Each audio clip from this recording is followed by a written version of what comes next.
don't want to live a life where I hate myself every single day, where I don't want to leave my apartment, where I cry and cry and cry, where I have voices in my head telling me what a horrible person that I am. I want to live a life where I'm happy, where I'm not scared, where I'm not paranoid. I don't want to live a scared, horrible life. I just don't want to be upset anymore. I don't want to be sad anymore. And I do what I have to do to live the life that I want to live. So what did the bipolar say to the schizophrenic? You're in the right place to find out. Welcome, everyone. My name is Michelle, and I'm schizophrenic. I'm Gabe, and I'm bipolar, and we want to give our sponsor some love. BetterHelp. Save 10% off your first month by going to betterhelp.com/BSP22. Gabe, why do people with depression never seem to seek help? Listen, obviously the people who do seek help, they're not running around depressed, right? So we can't see them. So a lot of people do seek help with depression.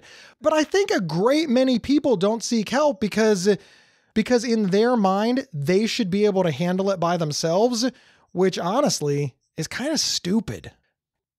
So if you can't handle your own depression, you should seek help. But if you can handle your depression, don't seek help. So really you've got the people going to therapy and getting help being not depressed, but the people that are not handling their depression are going crazy. So you got a whole up and down of undiagnosed people are crazier than the diagnosed people. What's going on in the world? That's an interesting thought, and I'm not sure that I follow it 100%. But here's really the bottom line, right? There's a lot of people that think something's wrong.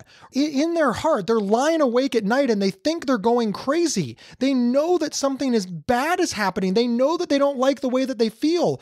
So get help! Well, yeah, but they feel so strongly that if they do, that means that they're somehow bad, that they've done something wrong, or that they're not strong enough to handle it on their own.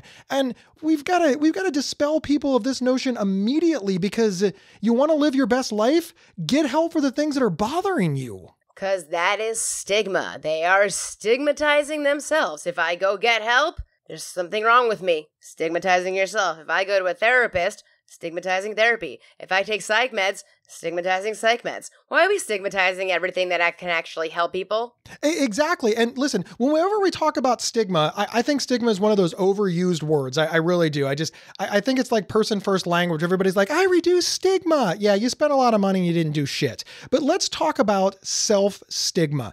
This is this thing where we believe that our actions mean something else to the people around us. So like you said, Michelle, people are self-stigmatizing themselves. They don't want to see a therapist because that means they're bad.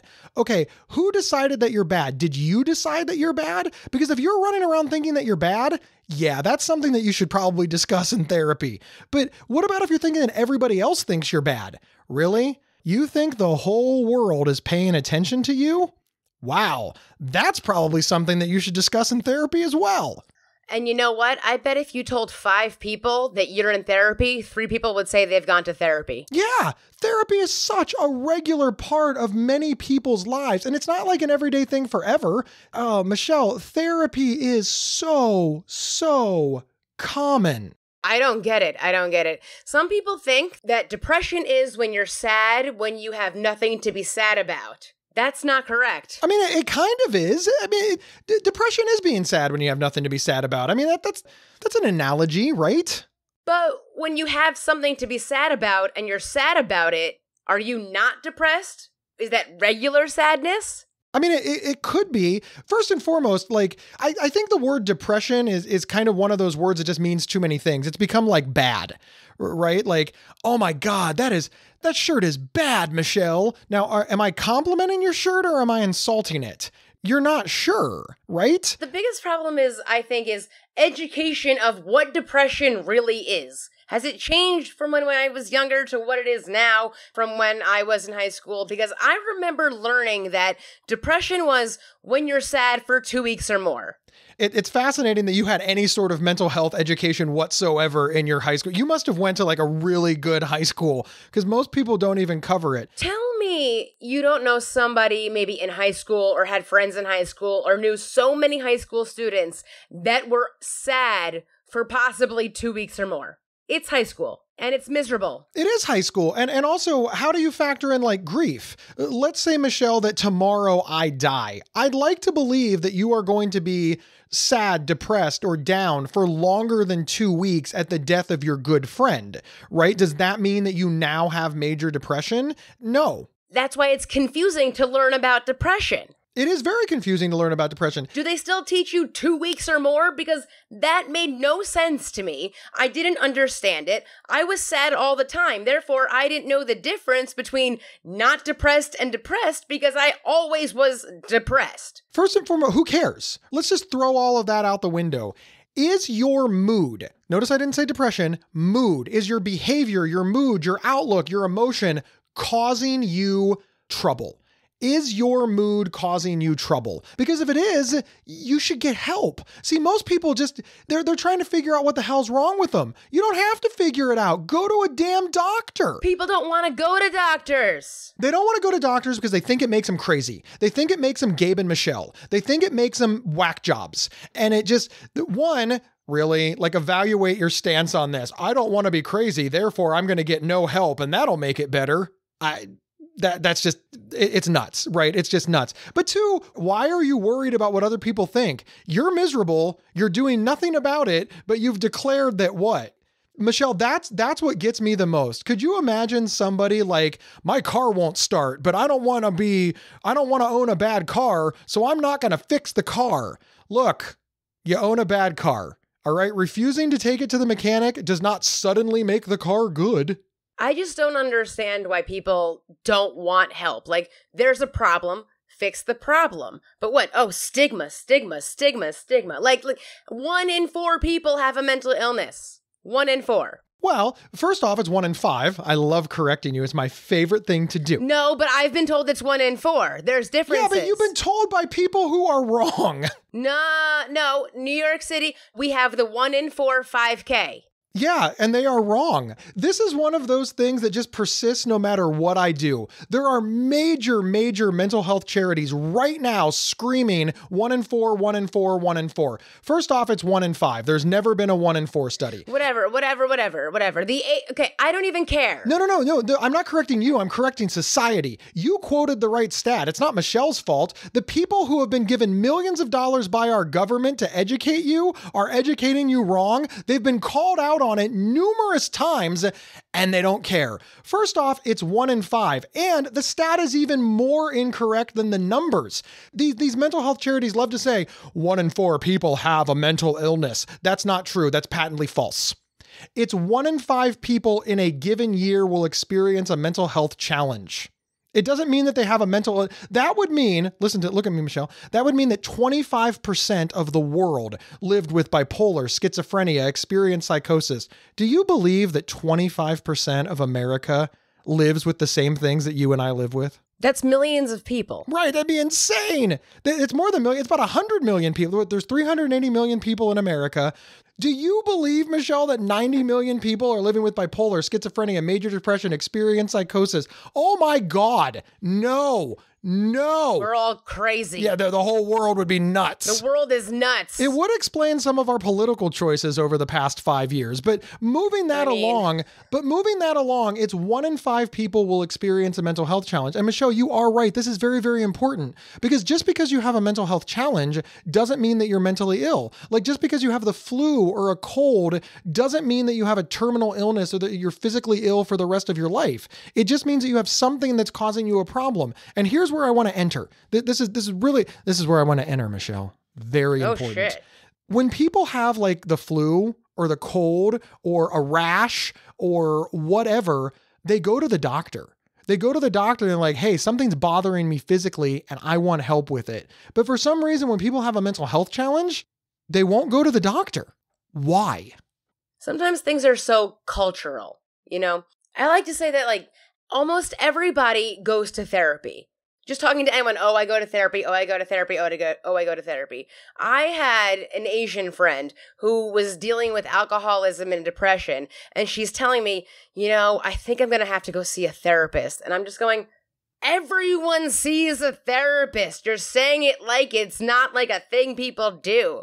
But, it was just her culture of her thing is that it's so taboo. But also, between 20 and 30% of adolescents report some type of depression. Is it them who doesn't want to see a therapist, or are their parents not taking their illness seriously? Where's the problem? You said that your friend is worried about going to therapy because of like how her family will react or how her friends will react, etc. And let's talk about toxic masculinity for a moment. Let's talk about men. And I'm going to pick on my father, so I hope he's not listening.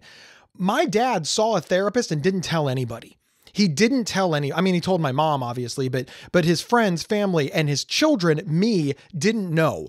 So, I was emulating my father. Right? When I became a young man, I wanted to be like my dad. My dad's a good guy, right? My parents are good people despite all of the horrible stories that we tell about them. So as I'm trying to learn how to be a man, I'm following my father's lead. And I believed, look at me, this is very important. I believed that seeing a therapist made me a wuss. I thought it made me a bad person. I felt all kinds of ways about trying to be a man and going to a therapist. It made me embarrassed and not want to go. Now, listen, I did go. I was so sick. I had no choice. I was desperate and I went. Thank God, because all of this stuff made me better. But could you imagine if I would have decided that I want to be like my dad and refused to get help and refused to go to therapy and didn't get help and something bad happened, and the whole time my dad did go and just didn't tell us? My dad feels bad about this. He's like, well, I just thought it was something that you don't burden your children with. I don't know. He's got all kinds of reasons that he didn't tell me. I don't even think it's fully fleshed out in his own mind. But the bottom line is my dad drives an 18-wheeler, 20-ton semi-truck. He is the most masculine, badass male that I've ever... He is basically the stereotype of blue collar. And he went to therapy and he maintains that it helps. So... I agree with you, Michelle. I think people are afraid to go because they believe these things that aren't true. As in the example of, well, real men don't need therapy. There is no more real man than my father, and he maintains that it helped him, and he knows that it helped me, and we're all better because of it. So I think people are refusing to go because they think other people give a shit what they do. Yeah. I suck at therapy. I've always sucked at therapy. I always have.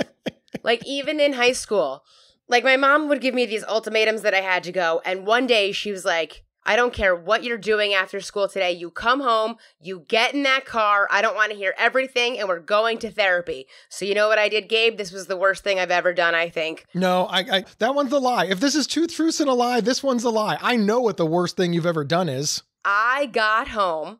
She said, get in the car. I got in the car, we drove to therapy, and I refused to get out of the car. Wouldn't get out. She was begging me to get out. She was pleading with me to get out. She even started crying. You made your mom cry? I wouldn't get out of the car. And when we finally drove home, got into the garage, I opened the door and I said, that's why you don't force me to go to therapy. You made your mom cry? Yes. Usually when you tell these stories that have anything to do with your childhood and your mother, it's how your mother was evil. She was so evil. You made your mom cry? Well, that's how I was. If you're going to force me to get in the car and go with you, you didn't say you have to get out of the car and go into therapy. I got in the car, I did it, and we went there. I just wasn't going to get out of the car and go. Spoken like a true politician. And I never went back to that woman. I didn't like her. So now this is an interesting thing as well that we've sort of landed on. You said, and I quote, I didn't like her, and you never went back to that woman. Now, I noticed you didn't say, I never went back to therapy. You didn't connect with one therapist. See, this is another problem that I think that people believe. This is another reason why people aren't getting help for their depression. They believe that if they go to a therapist, that's like the only therapist. They have to go to that therapist and no other therapist. They can't switch therapists. They can't shop around for a therapist. They can't pick their own therapist. That therapist, the end, hard stop. That's just such bullshit. If you don't connect with your therapist, you are allowed to request a new therapist. And I'm going to take it one deeper. If there's a certain type of person that you want to talk to, you're allowed. If you only want to talk to a female therapist, that's okay. If you only want to talk to a therapist that's the same race as you, that's okay. If you're a member of the LGBTQ plus community and you only want to talk to an LGBTQ plus therapist, that's okay. People believe that whatever therapist they are assigned, and I'm making air quotes, is the therapist that must guide them for the rest of their life. Michelle, I've had like 7 therapists in my life. I've had about like 8,000. Yeah, give it. I think they quit on you though, right? I hated all of them. All of the ones during high school, I was all afraid that they would say everything I'm saying. I thought they would just say it to my mom, and I didn't trust her, and I was very paranoid. I was schizophrenic, and I didn't know it, and I didn't trust them. I thought they were just going to spill everything that I had to say, and I didn't want to talk to them anyway. I had nothing to say. I had no words to say. I had voices in my head going back and forth, back and forth, back and forth, and they just told me, don't speak, don't trust this woman, don't say a word. And I didn't say a word. It's a different mentality, right? Because when you were an adolescent, you were under 18, right?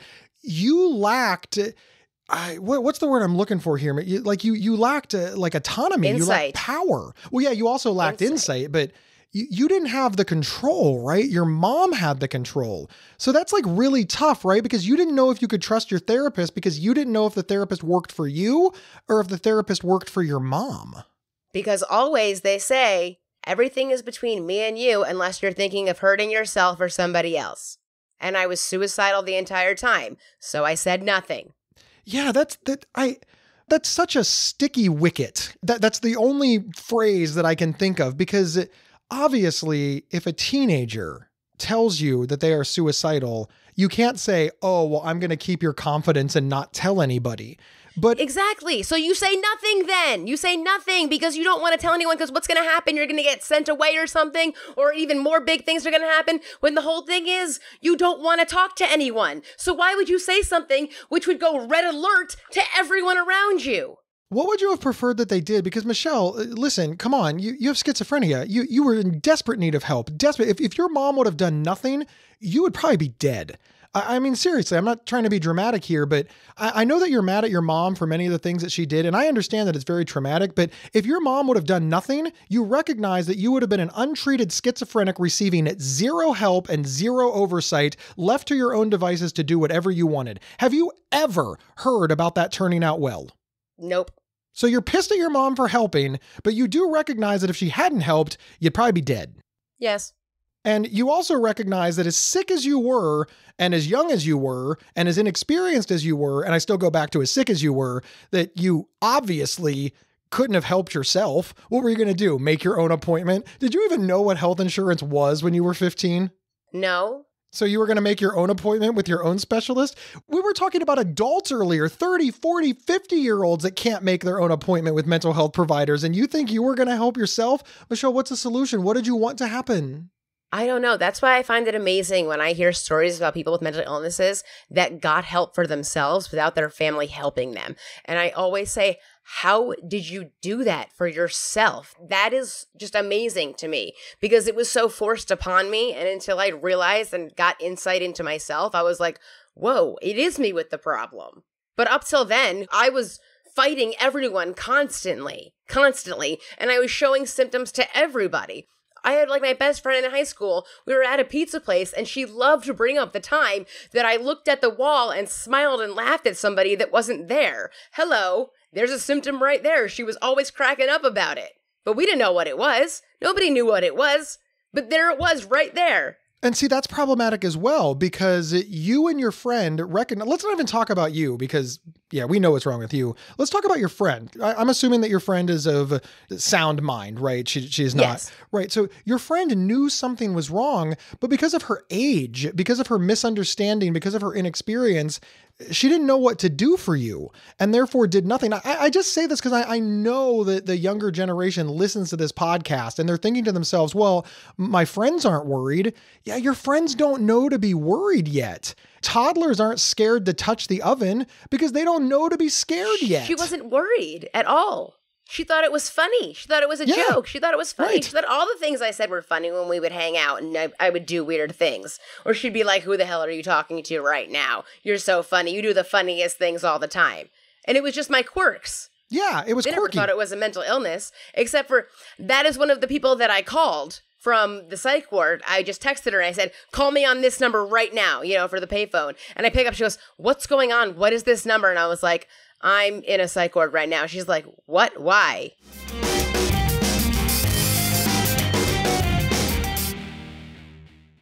This podcast is sponsored by BetterHelp. BetterHelp is not a crisis line, and it's not self-help. Instead, it's professional therapy done securely online. BetterHelp will determine your needs and match you with your own licensed professional therapist in under 48 hours.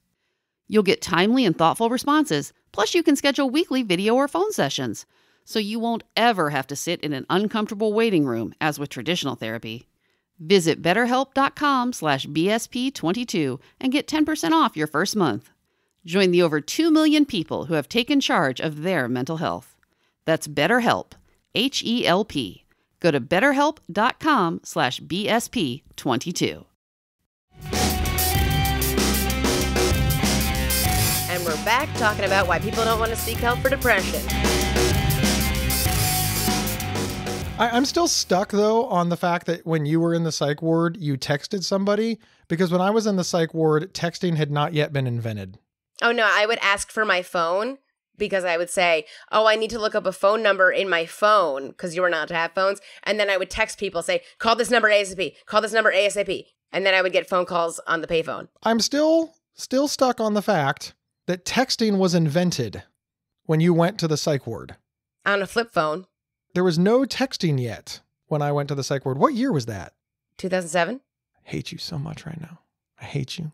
So young. There's worse things. Your whole life ahead of you. There's worse things. There are worse things. There's worse things than you being 10 years younger than me. Name one. You could be 80. You want to try another joke? Okay. We'll edit it out and make you sound funny. Oh, here I got one. You could be a redhead. I am a redhead. Oh, snap. Oh, man, I messed that up then. I guess there's nothing worse. I kind of wish right now that we had like a video podcast. What are those called? YouTube channels? Or no, TikTok. Could you imagine if we had a TikTok instead of a podcast? Like our entire podcast was 8 seconds. It would just basically be you screaming and me asking you to stop. TikToks are like a minute, Gabe. You're really showing your age now. You couldn't What was text in 8 the psych seconds? ward. That was like Vine. What was Vine? Where have you been? You are too old. Oh. Gabe, getting back to depression. Let's get back to depression. We are back to depression because I am depressed about my age. You're depressed about your age? Well, that's stupid. I am depressed about my age. My dad says age is just a number. Age is a mentality. Age is a mentality. He doesn't care that he's short, fat, and bald. Doesn't care whatsoever. Loves his life. I bet he cares a little bit that his daughter is calling him short, fat, and bald on a podcast. I said it to his face before. Yeah, but that's less hurtful. You're now publicly... I said to him, Jeffrey, you gotta lose weight or Sue's not gonna be interested in you. And he goes, quite the opposite, Michelle. That is a baller move, Michelle's dad. But here's the thing. So you're thinking to yourself, okay, my daughter is insulting me on a podcast. My daughter is insulting me to my face. And you're thinking, is that the kind of thing that you can go to therapy for? Or do you have to have major suicidal depression? Get this. Your daughter being mean is in fact something that you can go to therapy for. And it's okay if it makes you sad or if it bothers you or if it annoys you. I am fascinated by the number of people who don't believe that therapy is for them, because therapy literally is for everybody. I firmly believe that there is nobody on the planet, literally nobody on the planet, that wouldn't benefit from therapy. And here's the other thing, because people are going to say, so you think the whole world needs to be in therapy every day for the rest of their lives? That's another myth. No, you can go to therapy like 3 or 4 times and be done. I hate therapy.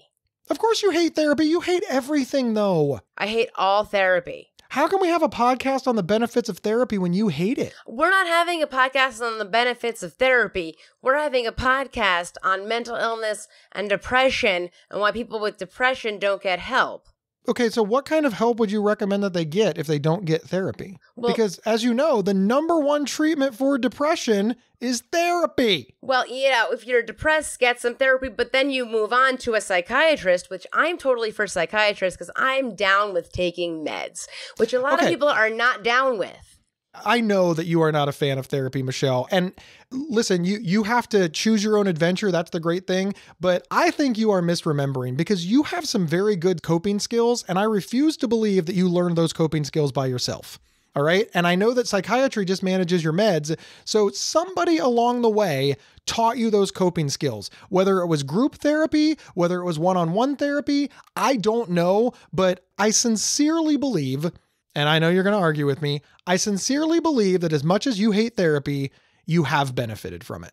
Not one bit. Not one bit. Not one bit. All the coping skills, all on you. You just invented them all. The last therapist I spoke to told me that I was not acting like a girl of my attractiveness should be. Well, yeah, I also had a therapist that tried to get me fired from my job because he thought that I was going after the same woman that he was interested in. Yeah. That's the last therapist I spoke to. Yeah. Therapists, like anything else, can be shitty, but you realize that both of those things are not an example of therapy being bad. They're just an example of a bad therapist. I've never gone to a good therapist. Michelle, I get it. And I know you don't like therapy. And thank you for being honest. I'm not trying to change your mind. But I do have to wonder, is somebody listening to this going to think, well, Michelle Hammer hates therapy and it didn't work for her, so therefore it won't work for me and I don't have to go. What therapy did for me was get me to my psychiatrist. I like talking to my psychiatrist. It's not all that mushy mush, how do you feel, what is this, blah, blah, blah, blah, blah, blah. We just talk straight shooting. This is what's happening. This is what's doing. The meds do this. I do this. What's good? Here's this is good. That's great. This. It's no getting into my deeper feelings, things like that. I like to just have a conversation, just plain conversation. So you're doing therapy with your psychiatrist. I guess you could say it's therapy with my psychiatrist, but I'm not like spilling my guts, talking about my past, going on. And half the time he just goes, your mother keeps emailing me. I knew your mom was going to come into this, but that's another one of those myths that you've touched on, that all therapy is this gushy, mushy talking about your past and crying. Listen, I'm not going to say that I've never cried in therapy because in the early days, I cried a lot, but I have been in therapy continuously for almost 25 or let's see, 2000, wow, almost 20 years now. And with the exception of the first few years after being diagnosed with bipolar disorder, I've never cried and I've never talked about my past. I talk about things that are impacting me today. I sit down at my therapist's office and I say, I'm worried that my wife is going to leave me. That's happening today. I'm worried about this today. I haven't talked about my past in therapy in 15 years at least. So I think you're accidentally putting out this sort of myth idea that therapy is just people bawling, hugging, talking about their moms, and which is odd because for somebody that doesn't like to talk about your mom, she comes up a lot, Michelle. Well, she's like a huge freaking character in my whole schizophrenia story. She's a character now, is she? She's a character. She's a character. Your mom is a character. I love her. Full disclosure, I love Michelle's whole family. Like, I am desperate to boot Michelle out and become a Hammer. I want to be Gabe Hammer. I want your parents to adopt me. Have fun with that. Go live with them. You want to live with my parents? Oh No. my God. You know how they have wife swap? No. Let's have kid swap. You could live with my parents. I'll live with your parents. No. Why? No. You don't think my parents are awesome? Doesn't your mom do Christmas crafting? Well, yeah, I mean, yeah. I don't want to deal with that. Yeah. My God. You know how my mom is like, well, Gabe's got a temper. Wait till she gets a load of your temper. I'm not doing no Christmas crafting with her. She doesn't make me do Christmas crafting with her. It's her hobby, not mine. But she's gonna be like, oh, a girl is here. Let's do some Christmas crafting. I only have one sister, and she's a sniper in the U.S. military. Oh, I don't want to mess with her. Oh, keep her away from me. I don't want to be sniped. Get that girl away from me. No, I don't want to be. I see a laser on my head. I'm going to be running away. She doesn't need a laser, and you won't see her. I'm scared now. Yeah, you should be. You should be nicer to me. You going to get her to snipe me? I've said too much. Getting back to the point. I love it when my sister's military career comes up. You know why?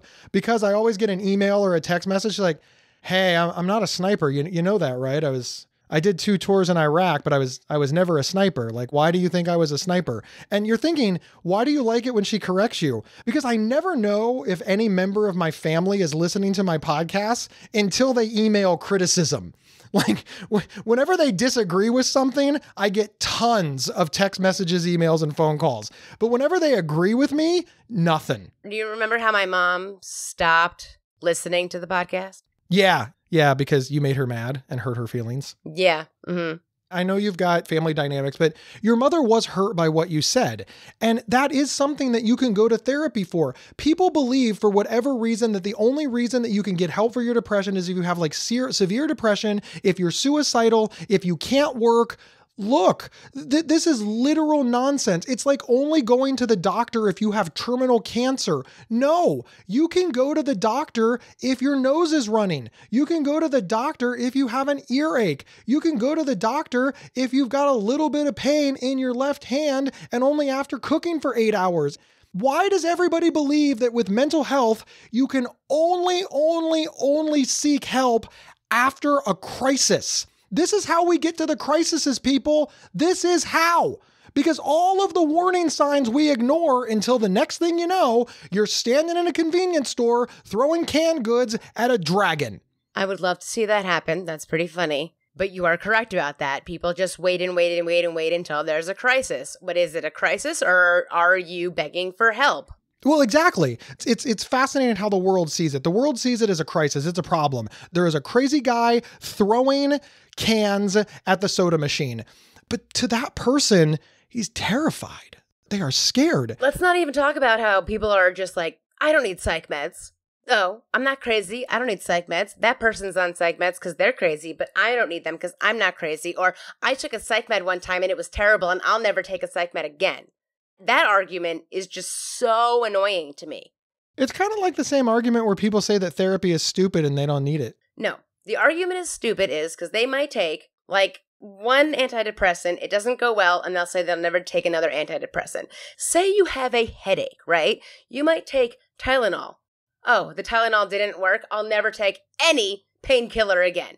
No. Then, if your Tylenol didn't work, maybe you're going to try ibuprofen or Excedrin. So look, if you have a headache, you'll try different medications to help your headache. But if you're depressed, you'll go, oh no, that one didn't work. I'll never try another one. And I can say the identical thing about therapy. And that's just why I want to throw it out there. You go to one therapist and it doesn't help you. And people are like, therapy's bullshit and it doesn't work and I'm never going again. There are so many different types of therapy. And Michelle, this isn't, you have tried different types of therapists. And listen, Michelle's views and opinions are your own. And we really, really, really believe in self-directed recovery here at A Bipolar, A Schizophrenic, and a Podcast. So Michelle, I want you to know I am not shaming you in any way. It's okay. I just want to make sure that people know that they can take their own path. And Michelle wants people to know that they can take their own path too. And whatever that path looks like to you should not be compared to what 2 idiots on a podcast are doing.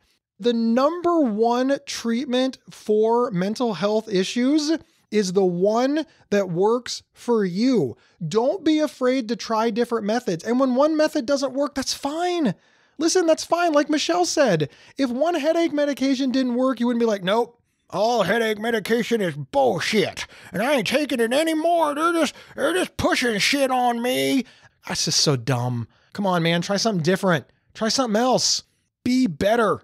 Be better. And I want to give you a statistic that's absolutely nuts, and you're going to not even think it's nuts, but it's nuts. Did you know there's more depressed people in the world than there are Jews?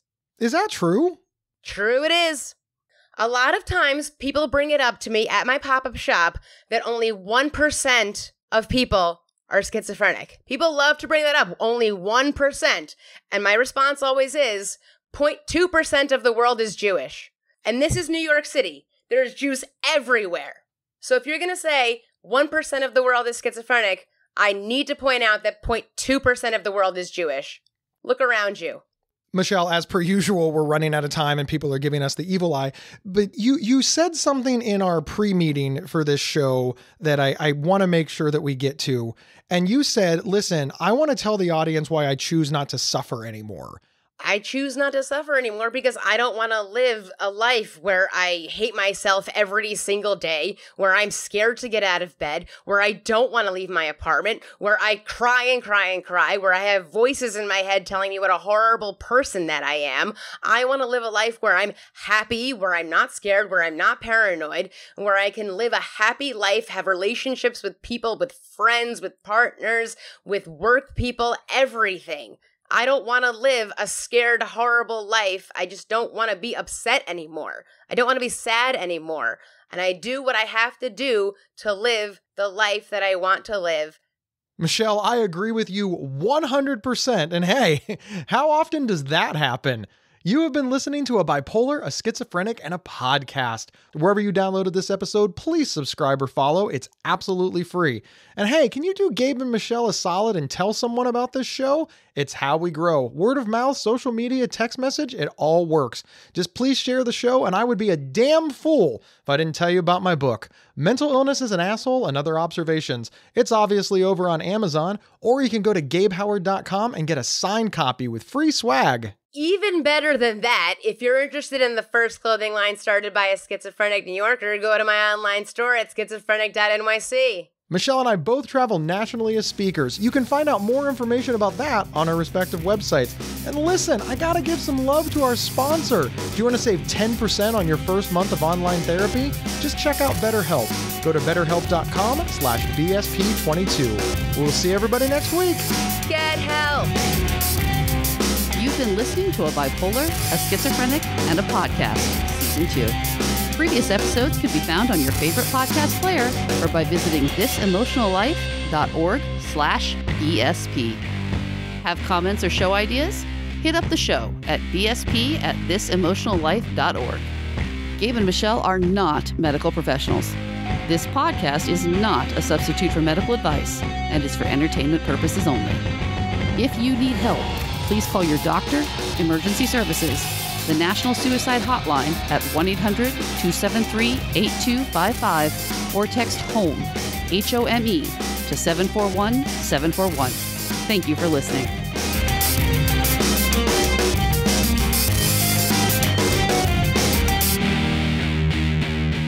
No, okay, stop the recording. I'm bored of this. No, I want you to sing Big Butts. No, we sang it already. Oh, well then sing a different song. Penis popper, penis poo, penis popper, popper poo, penis, penis, penis, penis, penis, papa, papa, penis, penis, penis, penis in a pop.